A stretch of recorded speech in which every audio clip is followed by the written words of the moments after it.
I hereby call the Norwood City Council meeting to order. Please rise for the prayer and the Pledge of Allegiance. Our Father, who art in heaven, as a body we congregate in this council chamber. We pray for thy divine guidance, that we may do all things well, according to thy holy will. Amen. I pledge allegiance to the flag of the United States of America and to the republic for which it stands, one nation, under God, indivisible, with liberty and justice for all.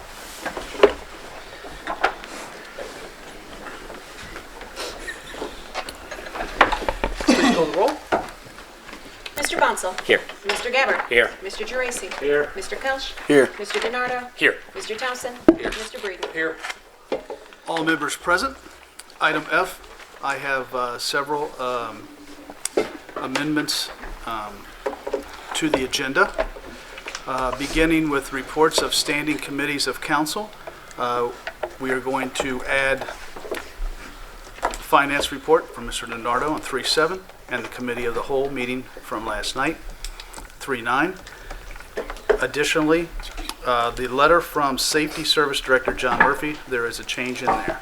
So that is all the changes that I have. May I have a motion to accept the agenda? Mr. Brady. I'll make a motion to accept the agenda revisements as noted. Thank you, Mr. Brady. Second by Mr. DiNardo. Any discussion? Please call the roll. Mr. Bonsall. Yes. Mr. Gabbard. Yes. Mr. Geraci. Yes. Mr. Kelch. Yes. Mr. DiNardo. Yes. Mr. Thompson. Yes. Mr. Breeden. Yes, ma'am. All members present voting aye for the changes of the agenda.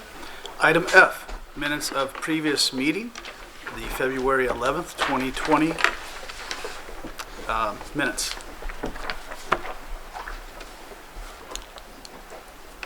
May I have a motion? Motion by Mr. Braden. May I have a second? Second by Mr. Geraci. Any discussion? Please call the roll. Can we clarify what the motion With was? the motion to accept. Motion to accept. Thank you. And who? Minutes. And who seconded again? Mr. Geraci. Mr. Geraci. Yes. Mr. Bonsall. Yes. Mr. Gabbard. Yes. Mr. Geraci. Yes. Mr. Kelch. Yes. Mr. DiNardo. Yes. Mr. Thompson. Yes. Mr. Breeden. Yes, ma'am. All members present voting aye. The motion to pass the February 11, 2020, to receive and file the February 11, 2020 meeting minutes are accepted. Item G, request to address council on agenda items. We do not have any requests for that. We'll move on to item H, reports of standing committees of council. Mr. DiNardo, would you like to do both? Yeah, I'll do them both. Okay. The Finance Committee has met twice in between the last meeting. Once on the 25th of February, and then on this past Saturday, the 7th of March. So we'll go through the first one. In the 224 meeting, we first discussed as a committee the revenue estimates and guidance on city operations. Tim Maloney, Norwood Treasurer, attended as a guest speaker. And actually it was really useful he was there. I think it was not only kind of a learning session for people on TV and myself, but he was also able to help explain 2019's figures in review. Specifically, the composition and variances to prior years within three major revenue buckets: earnings tax withheld, business earnings tax, and the resident earning tax, and giving a background on how the office works, collects, processes, and supports the filings of the earnings tax for the city. He gave guidance on the projected revenue for the next 5 years, and we'll see that later here at our next committee, because that was baked into a lot of the FRP assumptions. So it was kind of our first look of how those projections were looking beyond 2019. Lastly, we discussed the merits and potential challenges of RITA, Regional Income Tax Agency.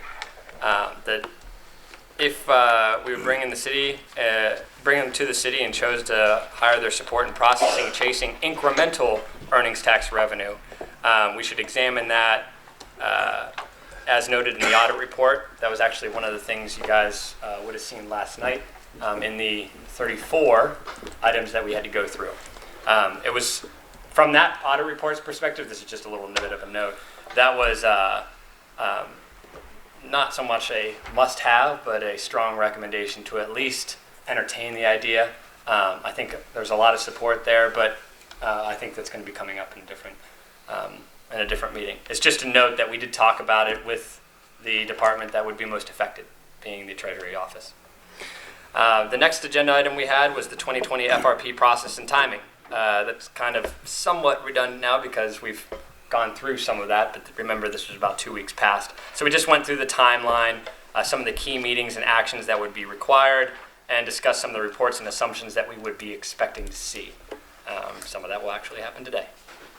Lastly, we reviewed open claims against the city. And so we did have 3 claims that we went through.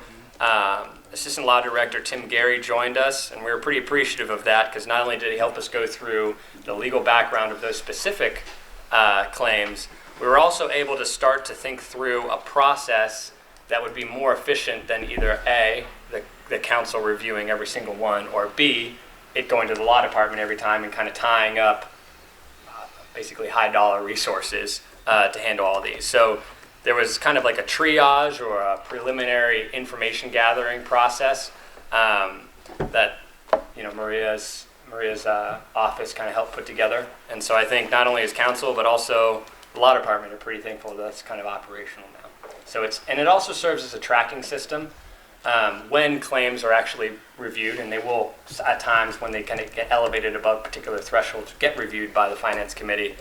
It leaves a little bit of an audit trail for us. We can go back and see, okay, where did this start? What claims, what was the details of the claims, and when did they actually call in? And then last thing was kind of new business. We added at the end, the finance committee will follow up on access and best practice to review financial reports in light of the new software. That's still a little bit of a TBD, but it is something that the auditor's office is installing. So that was the 25th of February. Then we met again on the 7th of March, on Saturday, to review the draft financial recovery plan. Jim Stith, I know the president of council was here, both chiefs were in attendance, and the Norwood City Auditor provided a little bit of a walkthrough, well, more than a little bit, a very detailed walkthrough of 2020 and 2024 financial recovery plan. We reviewed the supporting file that all of us received.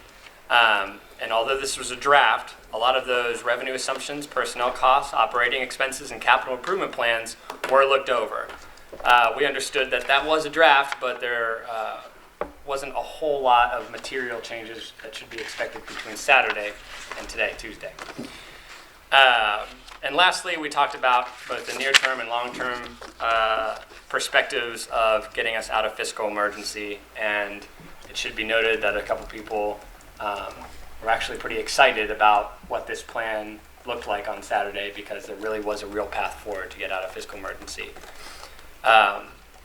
Also, when we talked about the plan's acceptance over the course of the next, hopefully, 2-3 weeks, we reviewed the ending balances position and the plan's ability to support the big 3 departments' needs as we looked to prepare for the general council vote.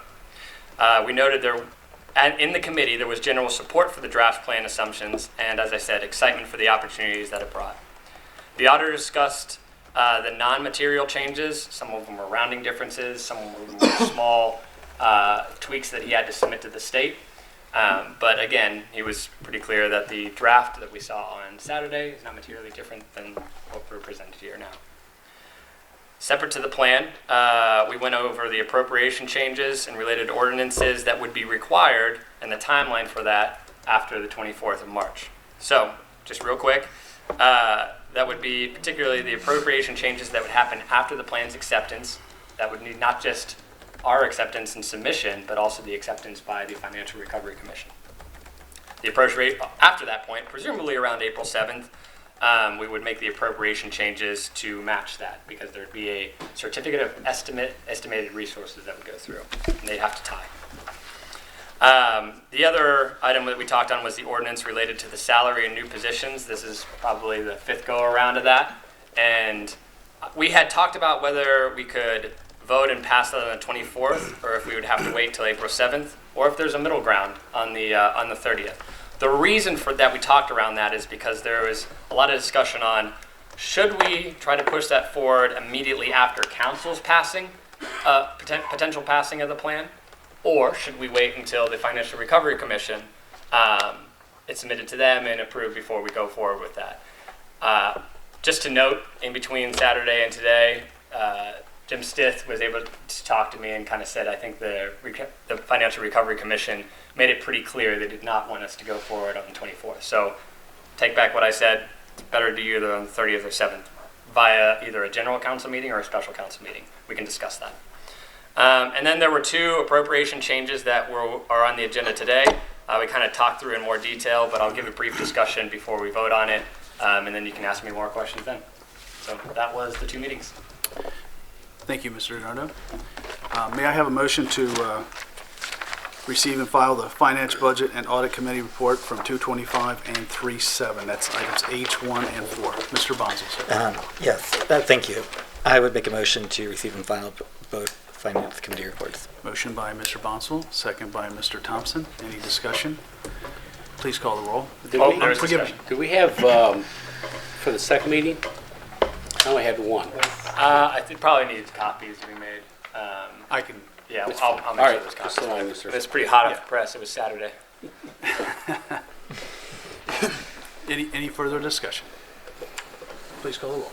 Mr. Bonzel? Yes. Mr. Gabbard? Yes. Mr. Geraci? Yes. Mr. Kelch? Yes. Mr. DiNardo? Yes. Mr. Thompson? Yes. Mr. Braden? Yes, ma'am. All members present voting aye to receive and file the Finance, Budget, and Audit Committee reports from 225 and 37. That brings us to item H2, Economic Development Committee report. Mr. Gabbard, sir. Dated 3/3/20 to the Honorable Council of the City of Norwood, Ohio. We, your economic development, to whom was referred murals, plan and design review, and building fees, beg leave to submit the following report. Number 1, regarding murals, the committee heard from some public members in favor of having murals. This committee will seek direction from the law department and how to proceed forward on that. Number 2, in regards to plan and design review, we spoke with Mark Reeves from the building department about plans and design reviews, and he advised that any new development that's under a PUD would come before this committee for review. Number 3, in regards to building department fees, again, speaking with Mark Reeves, he brought us current and proposed fee increases for the building department. He gave copies of those to Dan Bly, who is our acting building commissioner, to review and comment, and he will send us his comments as soon as they're available. Respectfully submitted, Michael Gabbard, chairperson, Eric DiNardo, Eric Thompson, and James Bonzel, members. Thank you. Thank you, Mr. Gabbard. May I have a motion to receive and file the committee report? Mr. Thompson, Yeah, motion to receive and file. second by Mr. DiNardo. Please call the roll. Mr. Bonzel? Yes. Mr. Gabbard? Yes. Mr. Geraci? Yes. Mr. Kelch? Yes. Mr. DiNardo? Yes. Mr. Thompson? Yes. Mr. Braden? Yes, ma'am. All members present voting aye to receive and file the Economic Development Committee report. Takes us to item H3, Committee of the Whole. March 9th, 2020, to the Honorable Council of the City of Norwood, Ohio, we, your Committee of the Whole, to whom was referred 1, discussion of Cappy's license, 2, Auditor of State report on accounting methods, 3, discussion of electronic delivery of meeting methods. Beg leave to submit the following report. Regarding the discussion of Cappy's license, the committee provided expectations to the applicant to return to council on or before the April 14th council meeting to report on progress. Regarding the Auditor of State report on accounting methods, Mr. Miracle provided the committee with an update of his conversation with April Davis of the State Auditor's Office regarding the December 13, 2018 report on accounting methods. There are 34 described control deficiencies and/or instances of non-compliance with the state statutes that are identified throughout the report. Mrs. Davis advised that all 34 items must be corrected and submitted to her office for approval. This is one of several items that must be completed to remove the City of Norwood from fiscal emergency. Mr. Miracle will maintain a spreadsheet to track the progress of all 34 items and individuals responsible to correct said items. Letters will be addressed to the responsible individuals regarding updates of control deficiencies and/or instances of noncompliance by the March 24th council meeting. Mr. Miracle will report out on the progress to council on a monthly basis until all items are addressed. The committee is open to electronic delivery of council packages and provided suggestions regarding converting to a paperless system. Mrs. Williams will continue to email the council packages and provide printed council packages to those members who request it. Mrs. Williams will continue to explore paperless options. Mr. Tracy. Make a motion to receive and file. Motion by Mr. Tracy. May I have a second? Mr. Kelch. Second. Please call the roll. Mr. Bunsell. Yes. Mr. Gabbard. Yes. Mr. Geraci. Yes. Mr. Kelch. Yes. Mr. DiNardo. Yes. Mr. Thompson. Yes. Mr. Braden. Yes, ma'am. All members present voting aye to receive and file the committee report, committee of the whole. Thank you. Moving on to item I, we do not have any third readings of ordinances or resolutions. Item J, we do not have any second readings of ordinance or resolutions. Brings us to item K1, ordinance to change appropriations for the year 2020 and declaring an emergency. Mr. DiNardo. I'd like to motion we have all three readings. There is an urgent need to increase the permanent appropriations to match the certificate of estimates. Motion by Mr. DiNardo. May I have a second? Mr. Bonds. Any discussion? I kind of went through it, but if you guys have any questions, speak up. Is everyone good? Yeah, these are really just two pass-through items, so. Okay. Please call the roll. Mr. Bunsell. Yes. Mr. Gabbard. Yes. Mr. Geraci. Yes. Mr. Kelch. Yes. Mr. DiNardo. Yes. Mr. Thompson. Yes. Mr. Braden. Yes, ma'am. All members present voting to the ordinance to change appropriations for the year 2020 and declare an emergency. May we have all three readings? Ordinance to change appropriations for the year 2020 and declaring an emergency. Ordinance to change appropriations for the year 2020 and declaring an emergency. Ordinance to change appropriations for the year 2020 and declaring an emergency. May I have a motion? Mr. Thompson? Move we pass the ordinance. Motion by Mr. Thompson to pass the ordinance. Second by Mr. DiNardo. Please call the roll. Mr. Bunsell. Yes. Mr. Gabbard. Yes. Mr. Geraci. Yes. Mr. Kelch. Yes. Mr. DiNardo. Yes. Mr. Thompson. Yes. Mr. Braden. Yes, ma'am. All members present voting aye, the motion passes. Item K, ordinance consenting to project ID number 109334, Bridge Inspection Maintenance Services, as described in the attached consultant scope of services task order, contract Exhibit A, and declaring an emergency.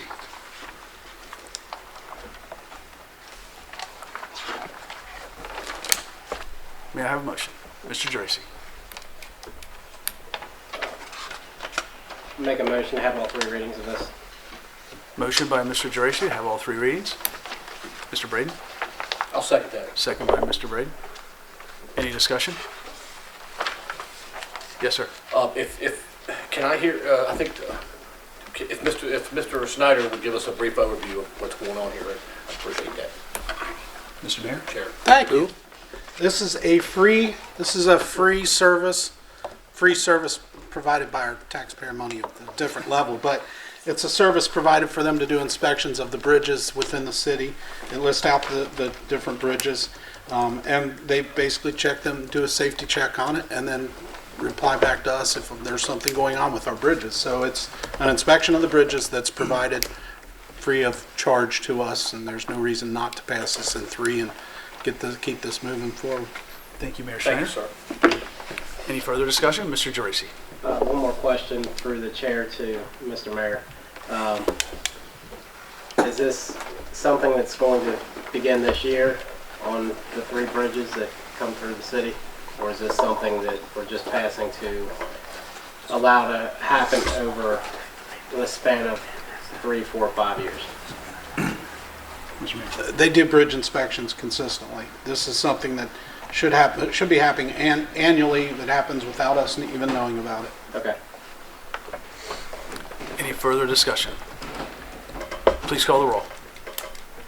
Mr. Bunsell. Yes. Mr. Gabbard. Yes. Mr. Geraci. Yes. Mr. Kelch. Yes. Mr. DiNardo. Yes. Mr. Thompson. Yes. Mr. Braden. Yes, ma'am. All members present voting aye. Motion passes. We have all three readings. Mrs. Williams. Ordinance consenting to the project ID number 109334, Bridge Inspection Maintenance Services, as described in the attached consultant scope of services, task order contract, Exhibit A, and declaring an emergency.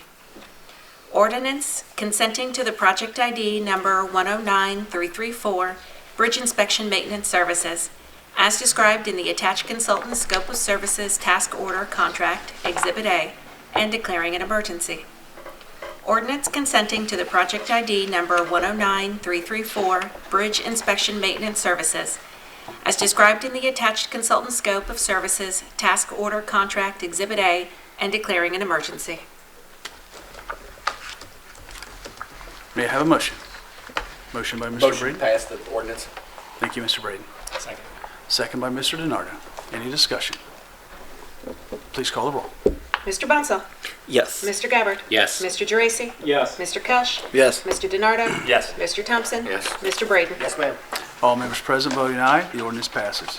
Brings us to item K3, ordinance authorizing the Safety Service Director to advertise for bids and enter into a contract for the repair of the storm sewer running north to south in the area south of Norwood Avenue and north of State Route 562 near Linden Avenue and the Pet Spot within the city of Norwood, Ohio, and declaring an emergency.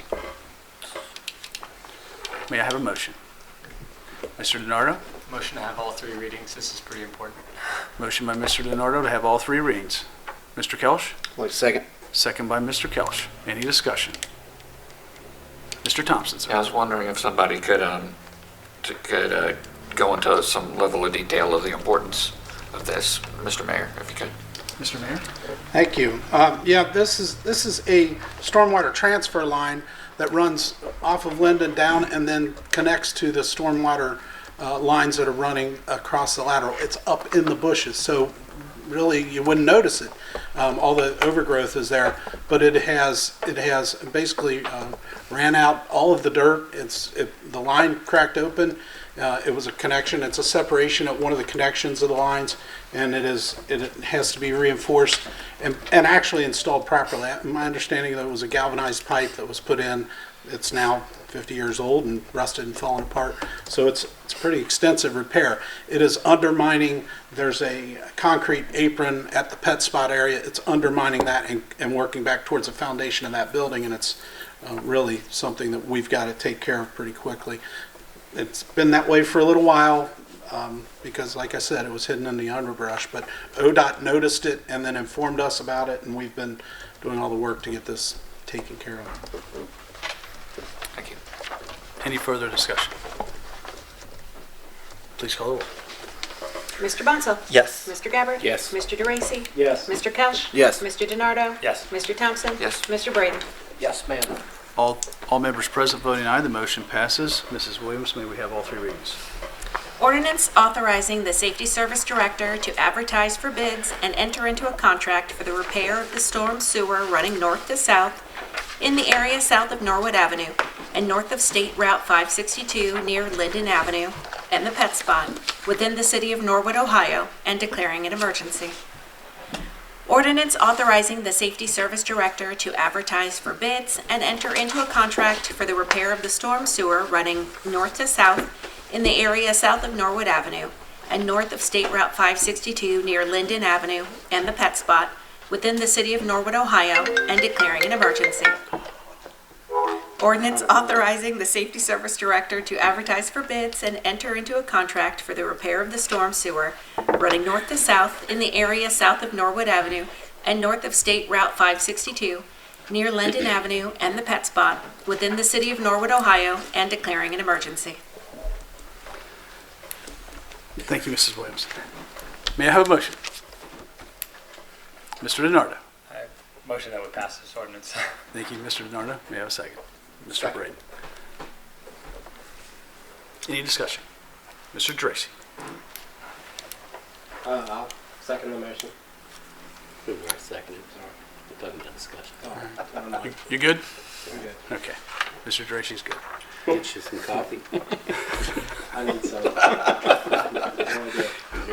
No further discussion, please call the roll. Mr. Bonsall? Yes. Mr. Gabbard? Yes. Mr. Geraci? Yes. Mr. Oh, I Kelch? think there was some discussion, actually. Oh, okay. I was gonna ask a question. Sorry, go ahead. I didn't see your hand. I was trying to not yell out. Okay. If I could through the chair to ask the mayor, if he could give like a brief, kind of how this is different from the Elm Avenue thing, the storm sewer project that we're working on with them, just kind of how it differs and why we have to do this now. Yeah, this is more of a transfer line that's undermining an area where we have to repair it. It's not a position where there's an overflow of water. It's a transfer line that controls the flow of water into the system. So this is very much different than what is going on in Elm Avenue and the storm sewer problems over there. There's a huge difference. And the reason why this is coming in front of council is because, quite frankly, it's a location. It's going to be tough to do this job. It's cranking up the price of it a little bit, and that's why we've got to go out to bid on it. So that's why it's in front of you guys tonight. Quite frankly, if it wasn't located where it is, you guys wouldn't be doing it. Public Works would take care of it, and it would be done, but it's more expensive because of the positioning of it. It is a totally different stormwater problem than the Elm Avenue stormwater problem. Thank you. Thank you, Mr. Mayor. Any further discussion? Please call the roll. Mr. Bonsall? Yes. Mr. Gabbard? Yes. Mr. Geraci? Yes. Mr. Kelch? Yes. Mr. DiNardo? Yes. Mr. Thompson? Yes. Mr. Braden? Yes, ma'am. All members present voting aye, the ordinance passes. Brings us to item L, administrative reports. Mr. Mayor? I will not take too much of your time up because I know everybody's tired of these meetings. You guys have been doing a lot of meetings. I've been doing a lot of meetings. But the financial recovery plan, you've heard a lot about it already through the committee. It's moving forward. We're on a very short timeline. There are a lot of things going on right now at the end. I'm glad to say that the unions have stepped up and really worked with the city to make things happen for us. I really feel confident that, and I say that, maybe I should say cautiously optimistic, but I'm confident that we're going to hit the target date and that you're going to start seeing some stuff rapidly here in the next couple of weeks.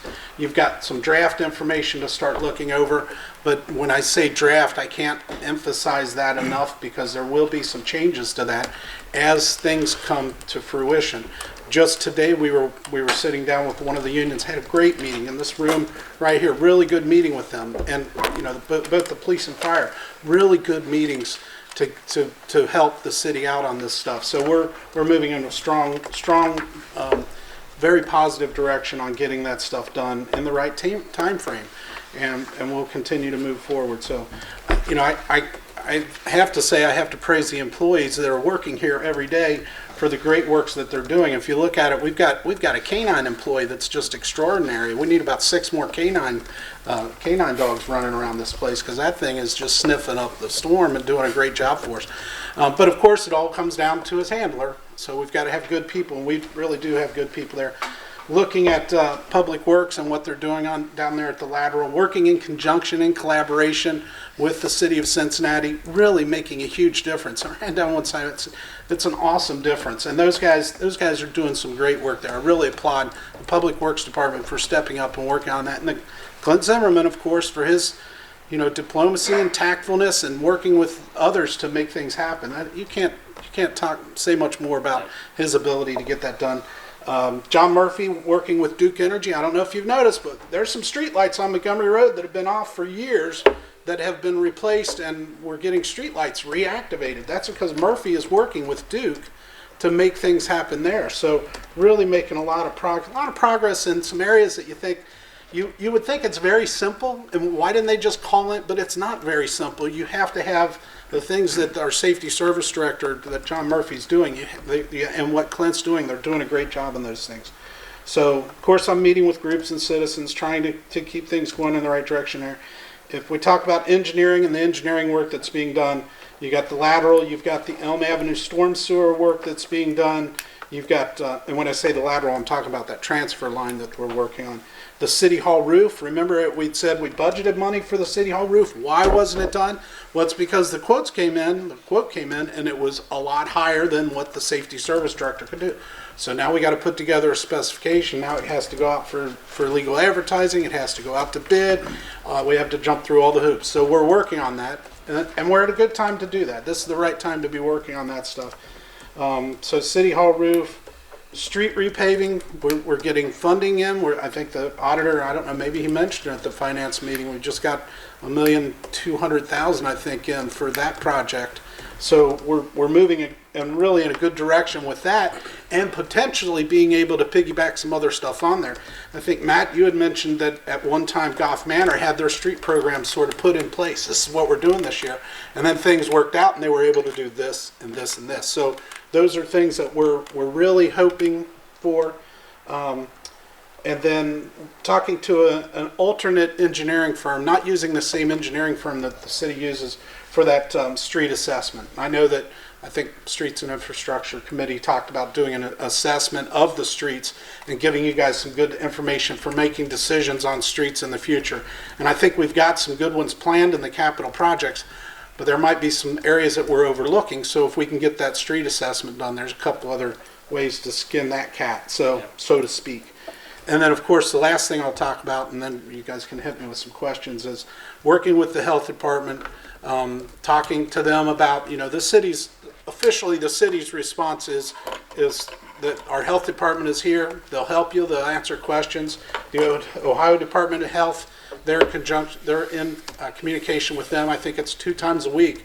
They're talking to, and there's actually conference calls that are going out, and there's emails going out between our health department and all the different ones that are going on. So we're staying in touch and as informed as we can be. And if there's something that is different for the city of Norwood that you guys need to know about, we'll let you know. But it's really, what you're hearing is the same thing that you're going to hear if you call the health department here or Ohio Department of Health or the CDC. It's really wash your hands. So I'll end on that. Wash your hands, everyone. So, Thank you, Mayor Schneider. Another question. Mr. Donato.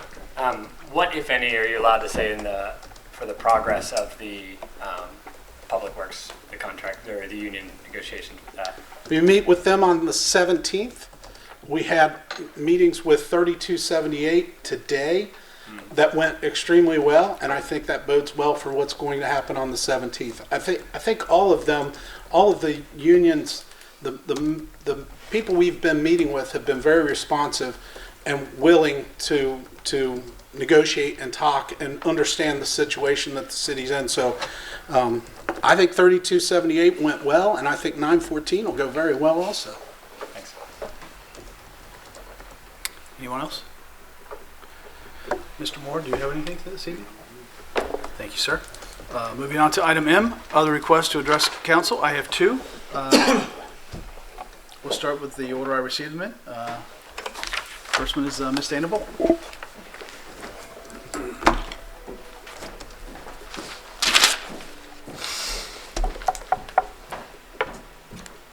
Hi, Dana. Welcome. Dana Bowl, 3947 Ellesmere. And first of all, I want to say congratulations to our new council. It's the first time I've spoken to this council. I know everybody worked very hard running for office, walking all over the creation. I know you always do. And it's something I wouldn't be able to do, so congratulations. I'm here to talk about the tree giveaway. Hopefully everybody's already heard about it, either digitally or through email to council or through, I don't know, other means, word of mouth, maybe you got a postcard. So I want to just tell you a little bit about it so that you know why it's very important to go ahead and, if you want a tree, to sign up for one. The program is funded through the Duke Energy Foundation, and Taking Root wrote a grant that gives trees in equal part to Hamilton, Fairfield, and Norwood. Once the tree giveaway is all done, Arbor Day creates an impact statement as far as reduced water runoff and actual lowering of mean temperature. Now, why that's important is that sets us up to get more money down the road or more trees. And it says that we are an environmentally conscious entity and we're responsible. So we get 52 trees, and they're all different varieties and all different sizes. So I was very proactive about getting some smaller trees because I know a lot of people do not want a big tree. But as far as Duke is concerned, the impact is, if you plant a small tree, that's better than no tree. So, sorry, I can't see my hand without these.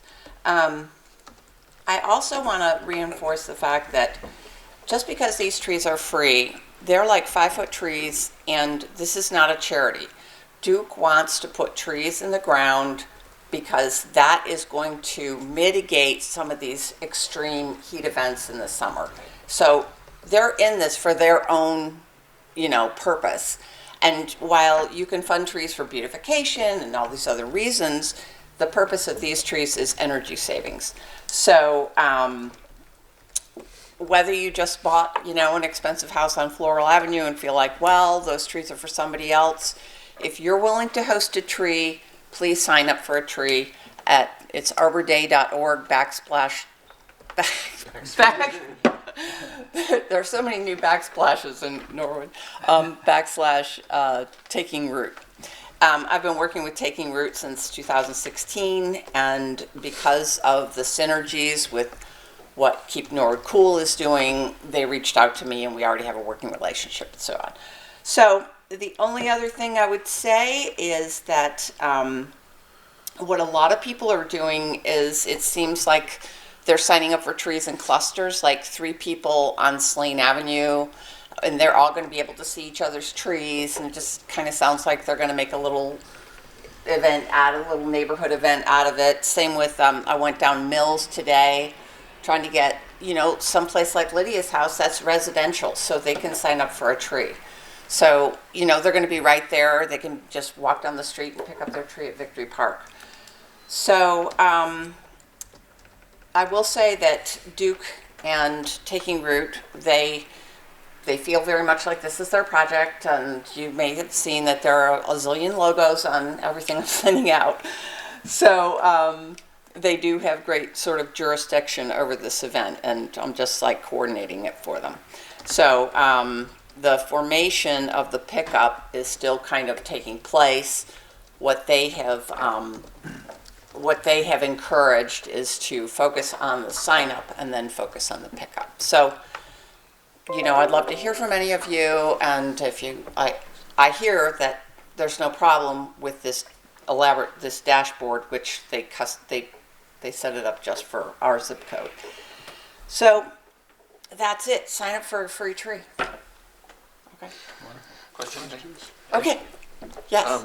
Are there any kind of, since this is from Duke and it is for heat mitigation in the summer, is there any kind of placement criteria that they want? Do they want you to put your trees where that covers pavement or provide shade, or is it just sort of, we're happy you have a tree? Well, when you go to the website, it uses GIS mapping, and so they give you an outline of where it's ideal. I don't think they're going to hunt you down and see where you put it. They obviously, they cut back trees which are in the easement, in the public right-of-way. So they're also trying to be the good guy here, and, because they know people hate that. So it's not really for your easement. It's for private property, which this is great. I mean, this is the first time I've ever heard of a grant like this. Usually they're for cities and parks and medians and things like that. So. Thank you.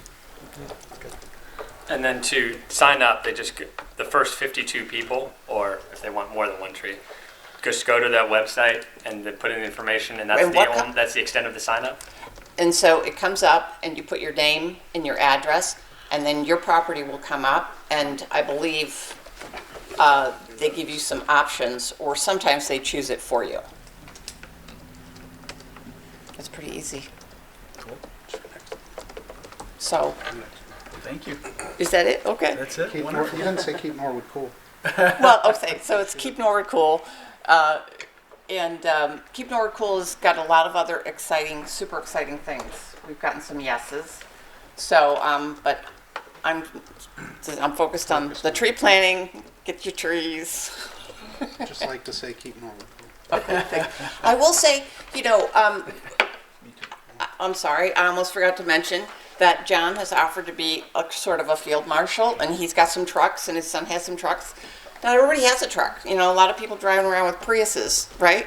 So, and I'm telling you, every time I've had a tree planting, somebody in a walker says, "Well, I want a tree."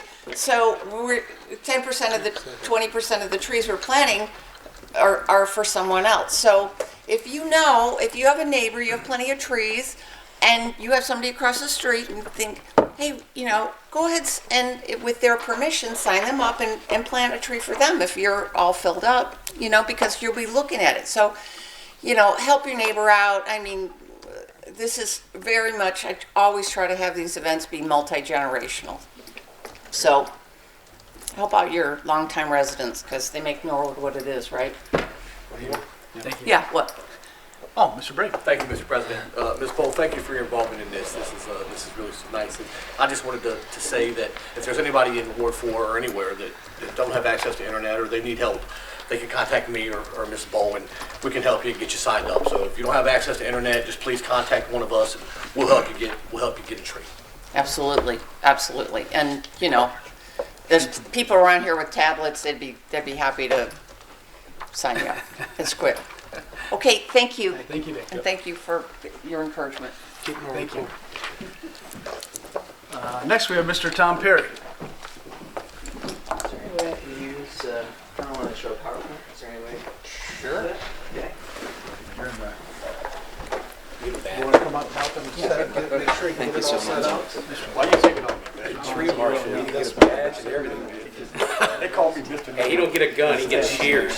True, to prove it. That's kind of scary. Oh, did she give That's Mr. Marshall to you. Oh, sorry. She's got it right there.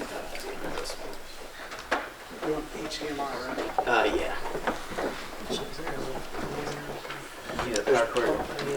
Let's see. Well, we wireless from Mr. Dre.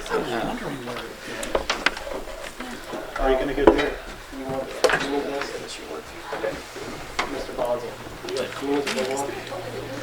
He may not be. I think he's good. Oh, it's a three-prong? Oh, it's a three-pronger. Okay. It's okay. I should be able to make it through. Okay. But, yeah. Somebody stole the extension cord from up here. I don't know who would do that. I'm not sure who did it either. I have no recollection. Probably the one that's losing his mind anyway. Okay, so hello, my name is Tom Perry. I am a resident of Forest Avenue. I'm an MPA student at NKU, so Masters in Public Administration. I've lived in Norwood. I think we've been in Norwood since 1998-ish. So we've been around a while in the community, my family and I. And I wanted to talk about the importance of analytics in government, especially as you all are about to make some big spending decisions. There's a lot of good open source data out there that can help you guys as you make these tough decisions. So, ClearGov is a website, and here's kind of their mission. So for starters, they want to help the average American citizen understand how their local tax dollars are spent within their communities while providing meaningful context as to how those expenditures compare to the peer communities. And they also want to help the local communities as they make decisions. So I've looked at ClearGov's data from 2018. It says our population was 19,796. There's our median home value, and there's the median household income. And when they're analyzing Norwood and comparing it to other communities, they're looking at population, so we're kind of right in the middle of that range, 9,000 to 29,000. Median home value, $90,000 to $167,000. And it's looking within a 34-mile radius. So these are the three criteria that this website's using to analyze Norwood and compare it to our surrounding communities. So here's the fire department. In 2018, they're spending $432 per capita, which, according to their analysis, is 245% higher than similar towns, and it ranks third out of 47 municipalities that fit these three criteria. As you can see, there's the chart. there's a state average, and there's 2 other communities that are very similar to ours, Franklin and Trenton. The police department in 2018 spent $318 per capita, which is 45% lower than similar towns. And you'll see the ranking is a little bit different there because not as many, there's more police departments out there that fit these 3 criteria than there are fire departments. So, but it ranks below the state average. So I just wanted to point that out. And then finally, public works. So we spent $19 per capita, and it was 81% lower than similar cities. And it ranked 2,353rd out of 2,135.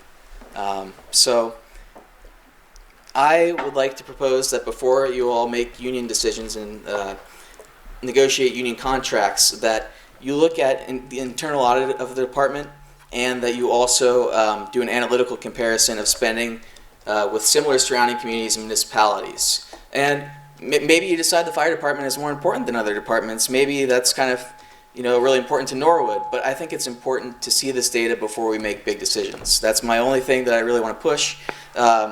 Again, I think the more that we look at the data and look at other communities around us, the better off that we'll be in the long term, because we're in financial kind of difficulties. We're getting out of it, but we don't want to end up back in the same spot. So that's basically what I wanted to speak to you all about. Any questions? Mr. Thompson? Yeah, what was the website again that you got your data from? Yeah, so it's cleargov.com. Okay. They have spending, I believe, from 2018, 2017, and 2016. Great, thank you. Yeah. Anyone else? Mr. Yeah, real quick, what's a little bit about you? Is this something that you're studying? Do you work for ClearGov? Or? No. Okay. I am just a student at NKU. I want to become an economic development director, which I know we don't have yet, but I really think it would be important for us to add that to this community. I was talking with somebody from Ready, Cincinnati, which is kind of the regional economic development for the Cincinnati region, and he said he actually passes over communities that don't have a full-time economic development director when it comes to projects from Jobs Ohio. So we're kind of missing out. He's looking at other communities in the area because of that. So that's really my only thing, is I think we're kind of missing out on some public services due to other public services. Well, I'm really impressed. Thank you. Oh, thanks. Anyone else? Thank you, Ms. Perry. Thank you. Like I said, we have 3 Councilman. requests to speak. The next, Amanda Sinclair.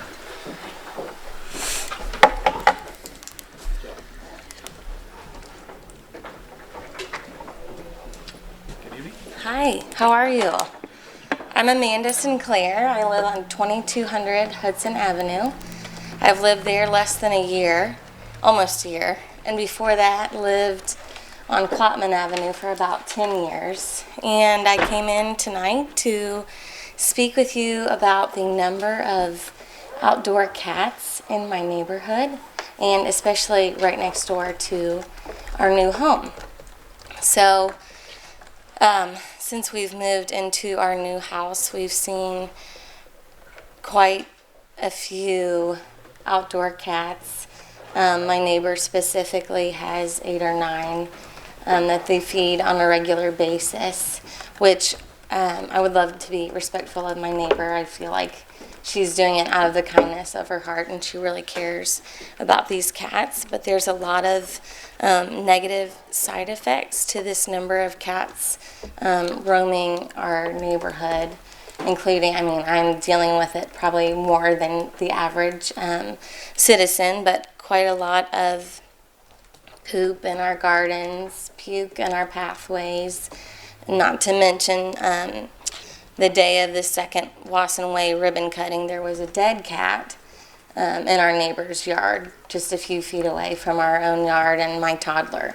We have a toddler, he's just a little over 2. We have more children on the way. He can't run freely in his own yard because there's just constant poop. And I think that I've made some different calls. I've called the city, and it doesn't seem like there's a specific person that can kind of help with these issues. I've called the SCPA, and they don't really have any solutions either.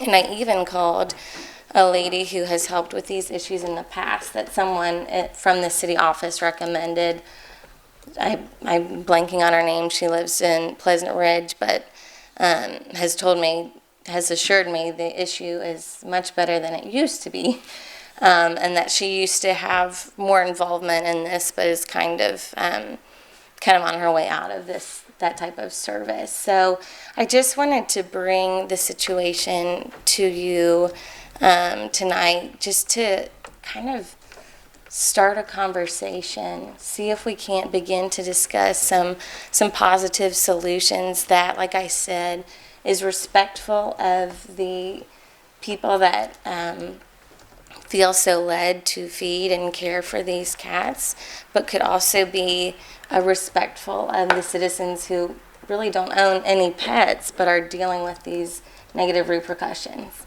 So just kind of wanted to start that conversation tonight. I'm sorry I can't call. Yeah, you're good. It's okay. Mr. Tracy? I appreciate you speaking about this. I have the same issue up where I live. Okay. When I first moved into the house, now I've lived here for 37 years, and I've moved to several different houses within Norwood. But when I moved up to this house 3 years ago, a neighbor of mine was the same way. She had 25 cats. Over the past 3 years, the coyotes have kind of resolved that a little bit. However, I am left with the cleanup of that issue as well. I've made my calls myself. Being a former police officer, I already knew the SPCA wasn't going to do anything about it, mainly because they don't take cats themselves. I think our biggest issue is trying to find somebody who is going to take the cats themselves and possibly spay and neuter them at their cost. Unfortunately, I'm still trying to look in myself as a resident to see what we can do, because I know it is a big issue, and I know there aren't many out there that help anybody resolve this issue. But if anybody is watching that has a solution, I would love to hear from them about it. Because again, now these cats are starting to multiply again up on my street. And I feel your pain, trust me, I do. And I have two dogs myself that enjoy the flavor, I guess. And I don't enjoy it because of the smell that backlashes from it. Right. But it's something that I myself am trying to research as well to see if I can find a solution to the problem. Thank you. Mr. DiNardo? Yeah. So actually, she reached out to me. She's a neighbor of mine, and the reason I encouraged her to come here is because what she said was totally true. She's gone through a lot of the legal or health department. That's not legal, but these sort of like existing pathways or something like that, and met a lot of barriers, as you kind of saw. So my encouragement was really to see, do we, the seven of us, want to do something different, balancing the fact that this is a nuisance to some people with the other side. This woman and many people feel these are pets. You know, this is not, these aren't just feral cats running around, they're pets. And some people may not understand that as well, but that doesn't make it any less meaningful to them. So we've got these seemingly contradicting things. So my ask is really for us, do we want to take it to a committee? Do we want to try to, more specifically, try to see if we want to influence how Norwood as a city wants to handle this? Because right now, the way things are written, there isn't a whole lot to be done. I'm wondering if we want to change that. And maybe we don't. Maybe we don't want to tackle that, and it's just not something that we want to touch right now. But I'm wondering, and I'm hopefully encouraging us to do something. Discussion? Mr. Tracy? I think one thing that I've been looking into is other cities to see how they're handling the problem, whether it be a nuisance ordinance requiring certain things like neutering or spading. I'm still in that process of research. If I come up with something, I'll definitely let, I guess, my committee know, because that would be part of health and housing. Yeah, thanks for bringing that up. That's kind of exactly what I'm hoping, is maybe we go to the health and housing, take some time to research and see if this is something we want to bait, because this is hard. This is not an easy snap. We put a bunch of rules in place because there's a lot of factors that go into this. As I started to weigh it up myself, just with you and a couple other neighbors, it was a tough one, and I don't know if you loved all the answers I gave you. Mr. Bonsall, did you have your hand up, sir? Well, I was just going to say, yeah, I mean, I think it probably would be good for the committee to talk about. I will say that, like, if the worry is that, and I don't think this is really, but if the worry is that the cats are not spayed or neutered, then, you know, they can be, like, if they're on your property, I mean, you can use a have a heart trap and trap them, and then you can actually take them to SPCA if they're a stray on Coleraine Avenue and drop them off. You just tell them where you got them from. They'll make sure they're spayed or neutered, and then they'll bring them back, which kind of sucks, but at least they're not then reproducing. But they are ensuring that, I mean, it still, though, it ensures the animals, I guess, safe, but they're not reproducing. That still doesn't help the immediate issue. The issue, though, of the person feeding the animals, and especially with the 8 animals. You know, I've had issues with a neighbor before that, you know, has a cat hotel in their backyard, essentially, and I think they just went to an expansion. And it was very frustrating because, you know, again, the attracted cats. And yes, we didn't have a mouse or rat problem in our area, but we had a lot of cats, and it was very frustrating. So I can definitely feel your pain, and I'm looking forward to the discussion that council has on that. Wonderful, thank you. Anyone else? Mr. Brady? So I heard some of what you said, and I just want to, by the way, thank you, Mr. President, for addressing me. Is this a health department issue? Is this something that, I mean, is this our issue, or do you go to have you spoke to the health department yet? Yes, I have. Okay. And it doesn't seem like there's anything in place right now with the health department to help with a solution for this, or one of my hopes is that just the people that feel led to feed the cats would kind of be held accountable, or just be asked to be somewhat more responsible for the cats after they feed them, or what they do around the neighborhood. If they're going to take the responsibility to feed the cats, maybe they could take some of the responsibility to care for the cats a little bit beyond that. Any other comments, questions? So just to more formally, do I have to make a motion to put it in the committee, or No. you you're good? I mean, you can. I'd like to get some more research before we actually go to the committee and start discussing anything. Well, we should still put it in the I can put it committee. in the committee. I'd like to put it in the committee now, and you can set that for 2 weeks from now, let's say, and hopefully that's enough time to. Health and public safety. Yeah, that's. I mean, it's your committee. You don't have to do Yeah, it. that's fine. We can set it into the committee now, And then whenever you have it. Yeah. yeah. So that's we're fine. moving it into Mr. Geraci's committee. Anyone else? We have to make a motion on that because we're not in new business. I thought only in new business, right? Correct. Any other time you want to put something in committee, does it got to go by motion? Correct. We Yeah, can so wait. I was Wait till trying to new more business. formally make a motion. Just wait till new business. We'll just wait till new business and put it You in. got it. Thanks. Thank you, Mrs. Sinclair. Thank you, council. Thank you, Mr. Geraci, for taking this onto your committee. Thank you. Yeah, thank you. Good luck. That's all the requests we have to address council. That moves us to item N, unfinished business. Do we have any unfinished business? Mr. Geraci.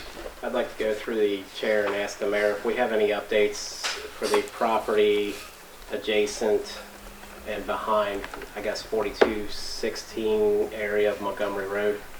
I did ask for a letter be drafted to SORTA, and I was wondering if there was any response to that letter that you know of. Mr. Mayor? No. I don't know. That was going from the Safety Service Director or from the mayor? The letter was sent to yourself and the Safety Service Director as well. I'll have to talk to John. Okay.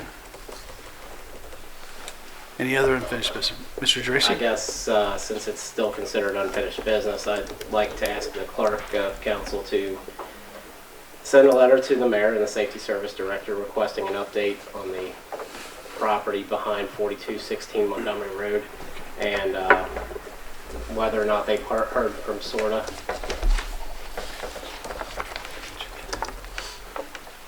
Thank you, Mr. Geraci. Anyone else?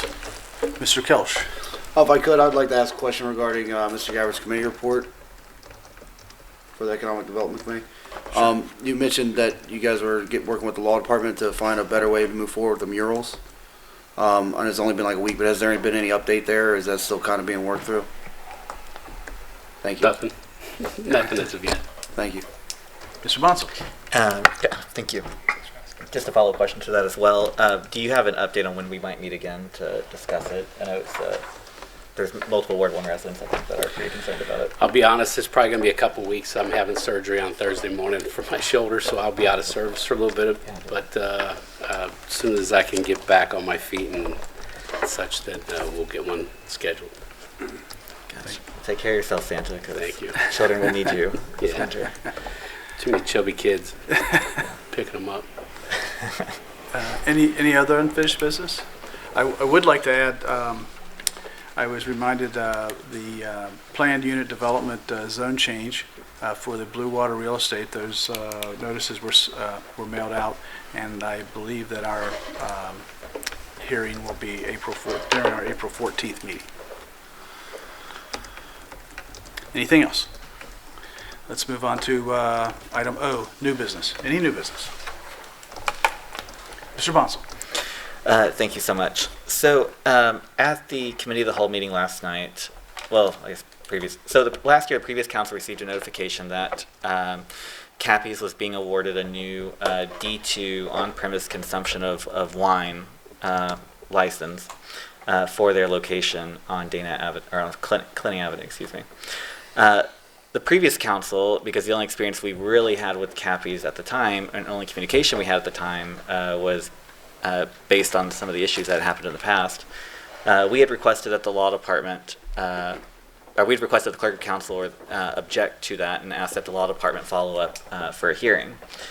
I was hoping that we could get well, Mr. Moore had mentioned at the last meeting, or at the committee of the whole meeting, that that hearing has not been scheduled yet.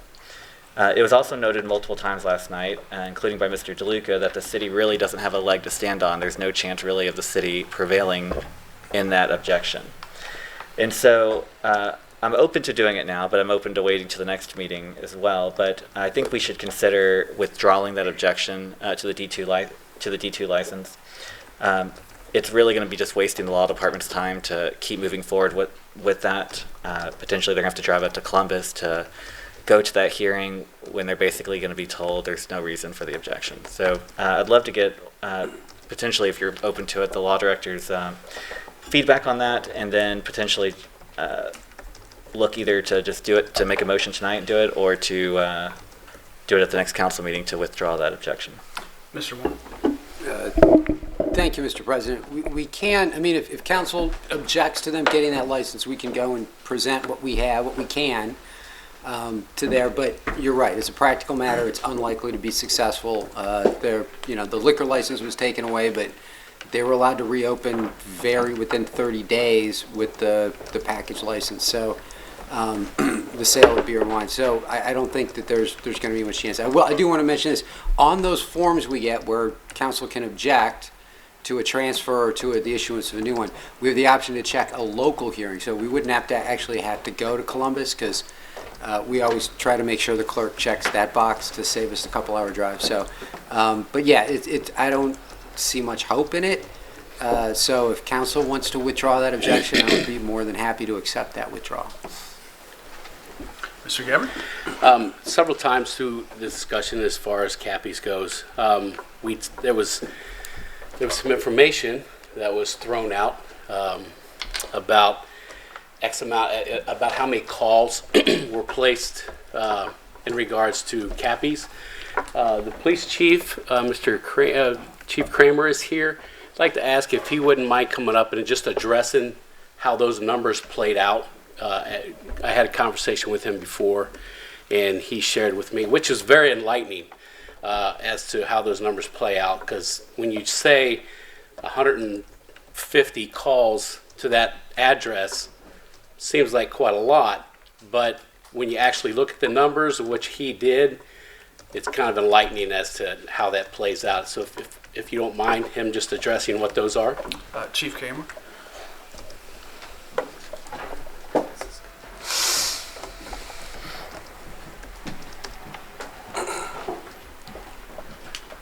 Good evening, sir. Good evening. So I can just, excuse me, provide some, I had stuff typed up, but I didn't bring it over with me because I didn't know I was going to be talking here tonight. I was actually going to send it to the council members so they had it. If you can still do that. I will. I'll still send it to you. So I just want to provide factual information. What I did is I ran the numbers, the number of incidents we had at Cappy's from January 1st, 2014 to June 30th, 2016, which is the approximate time that we began our investigation there at the request of the prosecutor's office. So we had approximately, I'm going to use round numbers here because I don't have it with me, 170 distinct incidents there, calls, traffic. I'll get into that here in a minute. Of those 170, 130 were either business checks, which we do at businesses all over Norwood, going up and shaking the door at midnight after they're closed, making sure nobody's broke in. It was either business checks, traffic stops, which could be us just across the street, and we use that as a landmark, and dispatch just puts it in. So it's business checks, traffic stops, alarms that we had there after they were closed, or it could be while they were open if it was a hold-up alarm, and auto accidents. So 130 of those 170 were those items there.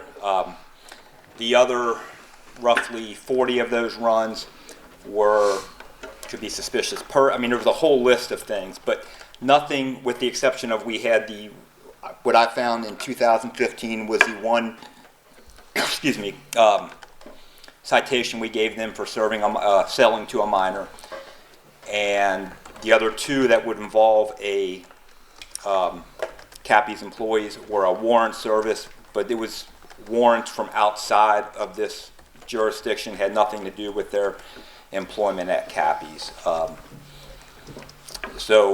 I spoke to Sergeant Lewis, who did the investigation in the Cappy's at the request of the prosecutor's office. When they called us, asked us to do that, we said, hey, we'll help you out with that if you could help us out with Sherman Market. So those two ran simultaneously. Sergeant Lewis said that during our investigation, none of the wrongdoing involved any Cappy's employee. What he said they did is they put an informant outside of Cappy's. That informant made, as he recalls, 2 drug buys. One was for marijuana. He couldn't recall what the other one was. And that is what they used for the public nuisance. So I just wanted to provide you factual information about what occurred there. He did say that once they came to the owners with this information, the owners were nothing but cooperative. They did everything that we asked them to do. And there was no issues after that. So if you have questions for me, I'll answer them as best I can. Mr. Braden? Thank you, Mr. President. Mr. Kramer, thank you for addressing us tonight. So last night we discussed there being 2 or maybe 3 violations of sales to minors, and you just stated there was 1. I could only find 1. That doesn't mean that the way I don't know how to explain it. We have a CAD system. It could have been entered a different way. I went back to 2010. I could only find the one serving a minor. And you also said that there was none of these infractions included a employee of Cappy's. No. Absolutely not. Okay. Thank you. Mr. Kelch? Thank you, Mr. President. During this time of the investigation or prior to the investigation, did they ever call, any of the owners or employees of Cappy's ever call and say, hey, I think there's this sketchy behavior going on here, drug sales, can we get you guys to check it out, come by, monitor, look at it? I didn't go that in depth into looking into who made the calls or so forth, so I can't answer that for you. Thank you. Sure. Any other questions? Thank you. Mr. Brady? Thank you, Mr. President. So if, you know what we're trying to figure out here, you know, we're trying to figure out whether or not that we're going to allow them to continue with or get the new license. Does the police department, in your opinion, have the objections for them advancing their business and getting this license and moving on? And are there any objections from you and your men from that? So just to expand on that a little bit, generally speaking, when a liquor license comes up and they send it out to the different departments for any objections, I send it over to the head of investigations, Lieutenant Carl Fair now, and get his opinion, and I usually just leave it at that. I did that this time, and he had no objections. But beyond that, I was contacted by Mr. DeLuca. He expressed his concerns, which I completely understand. He's right next to him. I do too. But I went even further. I contacted the prosecutor's office and the prosecutor who handled our investigation that prosecuted the public nuisance there. I asked him if he had any objections. He did not. So we even went a little bit further this time. So no, we do not have an objection. Any other questions? Thank you, Chief. Thank you. Thanks, Chief. Thank you. Mr. Bonsall? Thank you so much. So with that information, and again, there's two things here. So we've got, what we talked about last night was the Trex transfer. So that was the D1 Trex transfer. That's not what my motion is about to be about. The other one is the D2. It's the license that they've already been essentially granted by the state because of there's an expansion essentially, so there's an extra license available. And that's one where the city does not have to approve, but we can object. And the objections there have to be some really solid stuff to win something like that. So very unlikely to do. So I would make a motion that we request the law director to withdraw the city's objection to Cappy's D2 wine permit.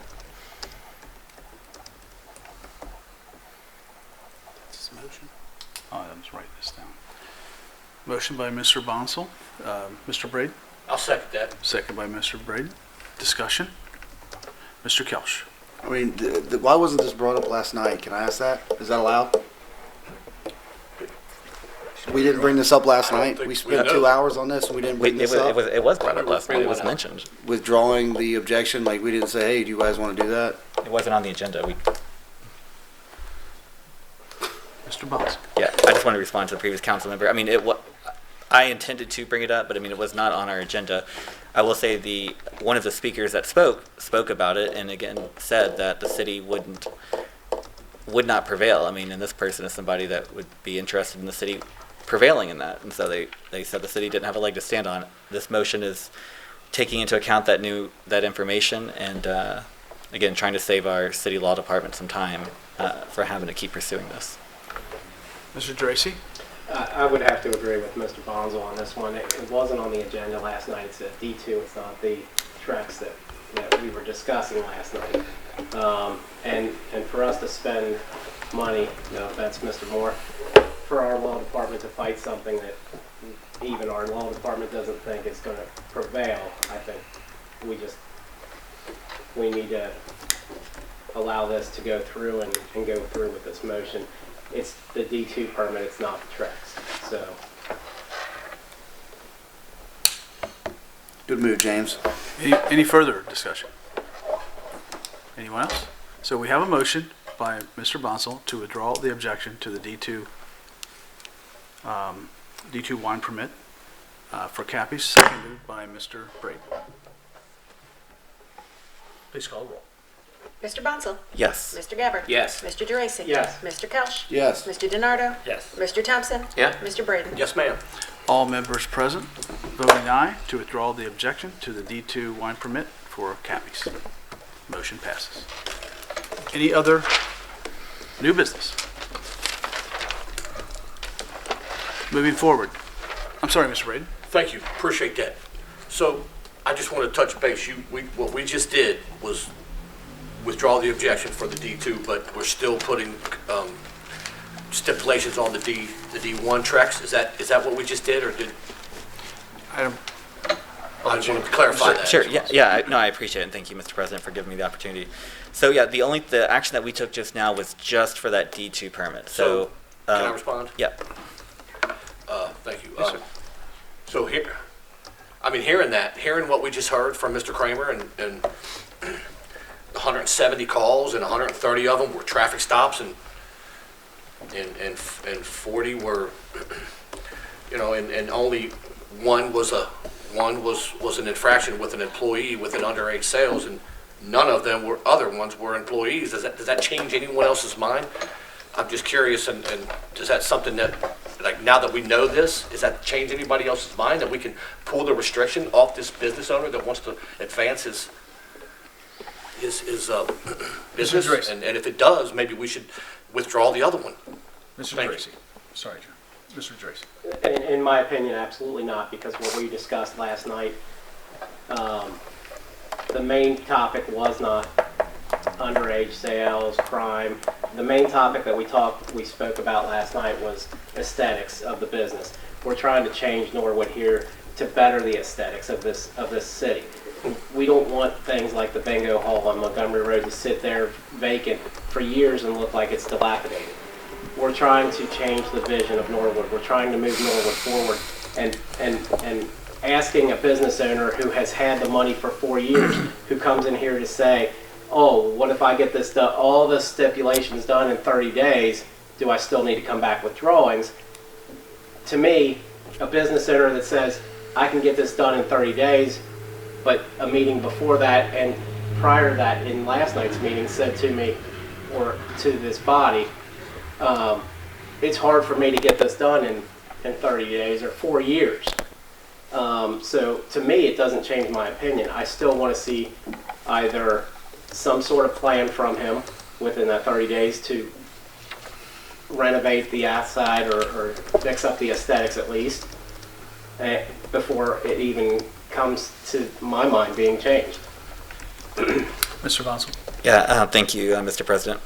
I definitely still feel that we need to move forward together on this one as a council. So I did talk to the applicant today and just reviewed the things that we had said at the meeting last night just to make sure he fully understood what we were looking for. And, I made sure that he understood as much as possible. I know that he's got a plan to move forward when it comes to checking off a lot of these things, these items. There is one note I do want to note, that he mentioned that he would try to start the painting before he came back, but I did ask him to potentially hold off on that and just bring some of the stuff, bring those colors to us, or just let us kind of at least hear about it, and just in case, because there's an objection and somebody's upset about the paint color or anything like that, so to maybe not start on it. But long story short is he's still moving forward with trying to get all of this stuff done by that first meeting in April. But he did say that if he was able to get it all done earlier, that he would come back to us earlier. Mr. Tracy. Just a comment to the previous council member here. I wouldn't have any objection, unless he's looking to paint it bright pink, I guess. But as long as something's painted, because you drive by that and you can see the paint chipping off and the same blue stripe that's been up there for, I don't know, at least 10 years, if not longer. But I just get it painted, at least. Some sort of aesthetics to show that you're wanting to help improve Norwood, as he's saying. Mr. Bonsall? Yeah, I would just say that I would just be careful what you ask for, because there's many houses in Norwood that needed painted and then they were painted, and the colors are pretty extraordinary, especially the building at Forest and Williams. So, that's fine. I think he reached out to Mr. Dracy and Mr. Kelch, and so, I would just communicate that too. He hasn't reached out to me. Okay, I was told that he was trying to reach out to you, so I'll make sure. I will make sure that he has your correct email address, because that's not what I was told. So, yeah, I would just expect him to reach out at some point. You can talk to him about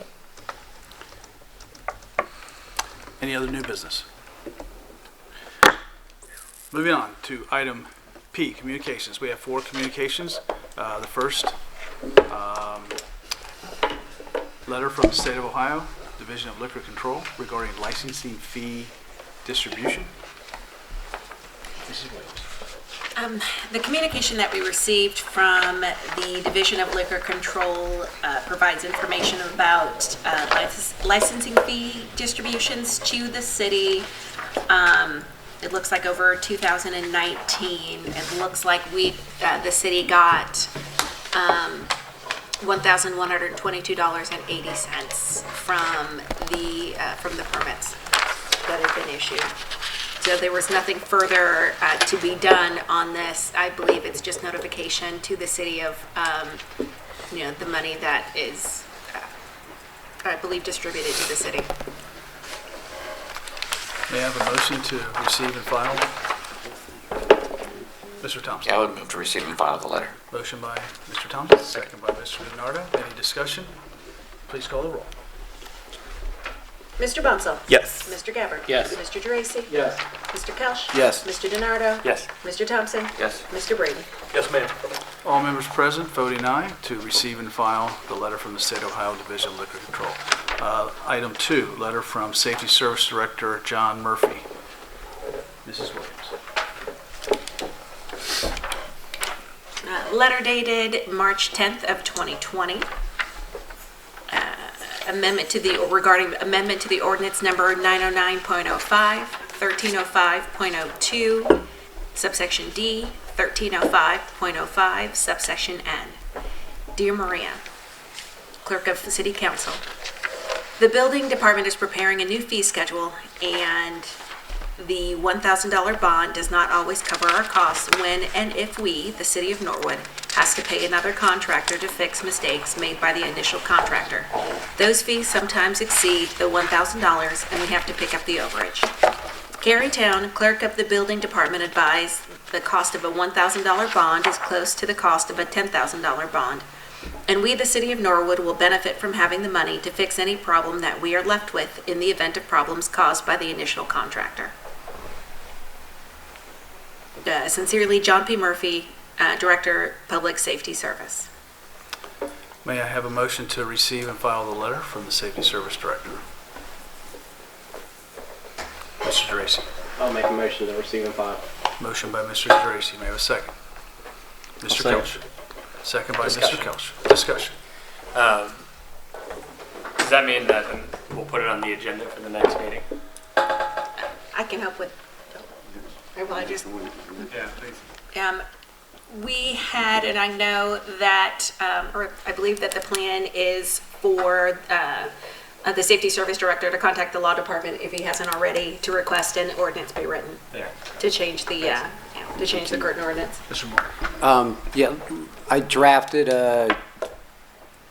I drafted something to cover the original letter, and actually I spoke with Mr. Gary and we spoke with Mr. Murphy this morning, and I think it was this morning.